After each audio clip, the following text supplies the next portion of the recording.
Still enjoying the International Women's Day, there is a big task for a Nigerian national side. The road to the FIFA Under-17 Women's World Cup 2025 intensifies this weekend. It's the second round for the CAF qualifiers resumes from today, Saturday. Now, one of the standout fixtures, the one everyone will be gunning for, the one everyone will have their gaze on, will be South Africa's Bantwana as they take on Nigerian Flamingos at the Lucas Moripe Stadium in Pretoria, South Africa. Nigeria, we are five-time qualifier.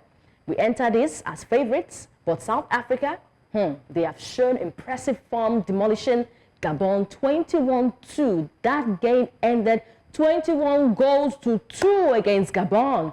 This goals coming over 2 legs in the previous round. For the coach of the South African side, Ntombi Futi Kumalo, and assistant coach Rhoda Maluazi, they have worked tirelessly because they could not have a good sleep because they are facing Nigeria.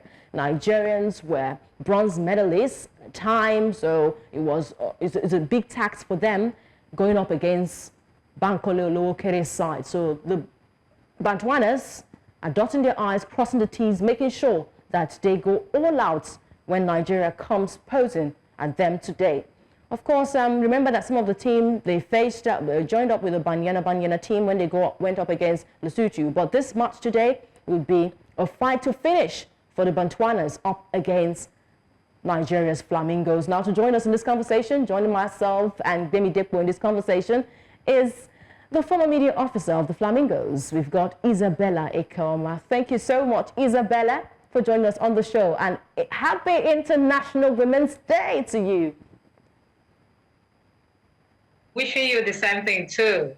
Happy International Women's Day. It's great to have you join us in this conversation right now. I've got Bemi Depo also joining us via Zoom. So we would have to enjoy this conversation around the Flamingos. I know that the Flamingos have got a big task ahead of them because South Africans going 21-2 against Gabon over 2 legs is enough to fire warning to us that they are a high-scoring side. But still in the celebration of International Women's Day, Bella, how significant is this clash that Nigeria will have to face South Africa? Nigerian women will have to face South African women in shaping the future of women's football on the continent. Let's begin with that in celebration of International Women's Day.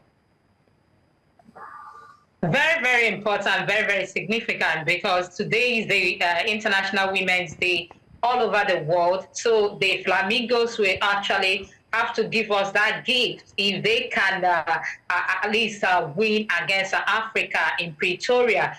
But it's going to be a hard task, if you ask me, because yes, it's a huge task. Yes, today is the International Women's Day. But what if they don't win? Because the South Africans also will want to wish theirs a happy International Women's Day. But we are talking about international and we are away. So I think we need it more. We want to win it more.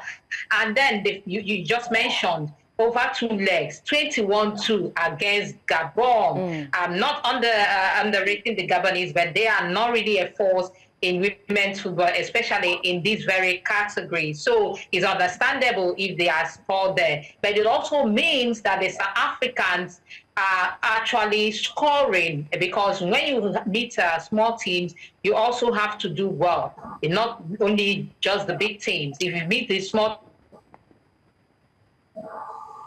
All right, I think we've had that network glitch there. But continuing what Bella saying over there, yes, it's a big task for the Flamingos. They have been to the World Cup in 2022 and also recently just came off the World Cup from the round of 16 encounter where, of course, they were ousted by USA. So Bankole Kere has had these girls for a couple of 3 weeks in camp at the Remo Stadium in Ikene. So they have been trying to tighten loose ends, making sure that they grab another ticket to the Under-17 World Cup this time. But they have South Africa.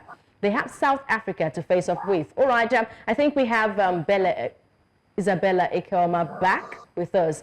Isabel, thank you so much for reconnecting. Let's continue with your thoughts.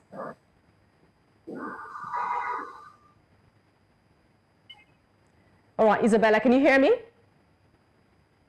Yes, I can hear you. All right, go ahead. Welcome back. Go ahead with your thoughts. Okay, what I'm saying is that it's very, very important that we win this game, because if you don't win, it puts a lot of pressure on these young players who actually want to go to that World Cup. Except in 2018, when Nigeria missed out in the World Cup. Nigeria have always been featuring in this very World Cup. Yes. In 9 editions, yes. we've featured in 7 out of 8 editions. We are still expected to at least try to qualify for this 9th edition. And now it's going to happen for the first time on African soil in Morocco. That's on October. So in October, sorry. So that's one thing that we need, because it has been expanded from 16 countries now to 24. So it wouldn't be right if at 24 countries Nigeria will miss out. Nigeria will not be there. When we've been qualifying. Yes, when we've been qualifying when it was 16 teams. And so I just hope that it can get a good result in South Africa, then come back to Nigeria, win, then progress to the 3rd round, because this is just the 2nd round of the competition, of the qualifier. All right, let's lay the odds on the table right now. South Africa's under-17 team.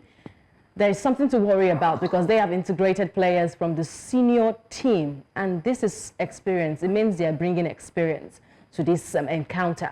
Isabel, how much of an advantage could this be against a more established side like the Flamingos?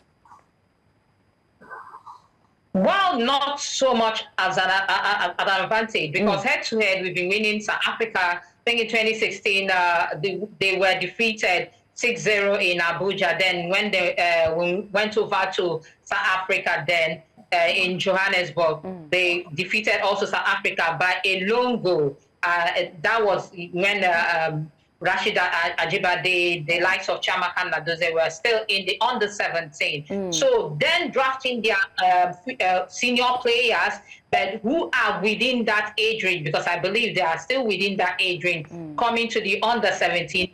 I think we still have the experience, because we are talking about Aishat and Emerson, who played the last under-17. Yes. Is also with the team. Then you talk about Harmony Chidi. So we still have our experience. Yes, we still have our experienced players there, who with the way they've already gone to the World Cup, they know what it means to go to the World Cup. So the hunger is still there. And also those who haven't gone to the World Cup also want to experience that. So I think it won't be so much an advantage. But we don't have to underestimate the South Africans. We don't have to play with them, because they shown they can actually score. Yes. All right, I know that we've got players who have been to the World Cup a couple of times, and we shouldn't be wary of that experience coming from the Bantwanas. But let me bring in Bemideko right now. Bemideko, come join the women's conversation. All right, Bemideko, we have been laying the cards on the table, talking about this encounter and how crucial a win will be today if the Flamingos can just be ahead of the South Africans on an International Women's Day. But Bemideko, with 4 African slots available for this under-17 Women's World Cup, which teams do you think they're in the best position to qualify? Under-17 Women's World Cup, teams in the best position to qualify. I think, you know, if we're not playing against South Africa, I would have mentioned South Africa. No doubt, fantastic side. You know, they've shown over the years that they can always bring a surprise. They can always, you know, come out there and, you know, hold their own. But I think we should watch out for Morocco's under-17 female team as well. I think, I don't know what is happening currently in Morocco, but they are doing something beautiful there with you know, with the women's game as well. In the past 4 tournaments, even in the senior side as well, they've shown consistency over time. And I think, you know, we should be expecting something coming from there as well. And I think, you know, Cote d'Ivoire, the Ghanaians as well, you know, I'm looking at a possibility from that angle as well. But definitely, Nigeria against South Africa. How I wish Nigeria is not playing against South Africa, you know, because these are two good sides, and I feel your strongest teams should be the ones representing you. One will take out one. Definitely, one will have to take out one in this encounter. Yeah.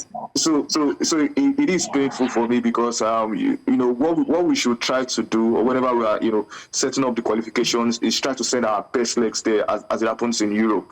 But most times, I think we shoot ourselves in the foot by, you know, whether we like it or not now, one of us will not be going there. It is a problem for me. It is a problem for me because I feel both teams should definitely be part of the, you know, teams going to the World Cup, definitely. All right. To wrap up this conversation, Isabella, what do you think will be the outcome today? Nigeria by goals. What advantage do you think they would have against South Africa? Well, I can't predict correctly, but I'm hoping that we'll get a win. Maybe a slim win, 2-1, 1-0, 2-0. If we can get that in South Africa, or even the least that we can come out from there is a draw, so that when we come to Nigeria, we'll focus on winning more, scoring more. But maybe 2-1, 1-0, or maybe a draw. That's the least I'm talking about, but I'm just hoping for a win to wish us an International Women's Day. We are celebrating, man. Yes, we have. We are really celebrating, and I'm hoping that the Flamingos will have this in mind. No pressure on them, but they should be ahead of South Africa. South Africans, they're also a high-scoring side, so I'm not hoping to get a clean sheet from that encounter. But let them come to our home first. Then we teach them how football is played. Thank you so much, Isabella Ekeoma, a former media officer for Flamingos. Thank you for joining us in the conversation today. We appreciate your time on the show. International Women's Day, a happy one for you.